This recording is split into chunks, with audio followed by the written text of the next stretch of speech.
Welcome to the Afterspin, opinions from thought leaders in our state. I want to ask John Hood and Chris Fitzsimon, we're interested in a piece we read recently that stated that our university problems are not the result of diversity of students, but diversity of opinion on our campuses. Give us your reaction to this position, Chris. Well, I think that both are, we need both. We need a diversity of faculty, of student bodies, but I also think we need a diversity of ideas. It's interesting how the whole free speech thing has moved around. When it used to be a position that the left was always worried about, now the right is always worried about it.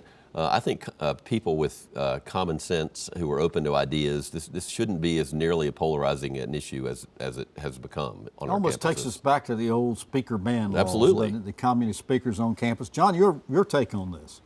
I think diversity is important, including diversity of ideas. I think that the universities generally in the United States are not very diverse places. They might have different colors of students and things like that, but as far as ideological, philosophical, religious, it isn't as diverse as it ought to be. Now that's a separate question, entirely separate question from what should you do about it. I mean, should universities go out and sort of try to recruit a bunch of conservative faculty in order to meet some goal? That might be very unwise if you're not paying close attention to the background of the professors. Do they fit the particular needs?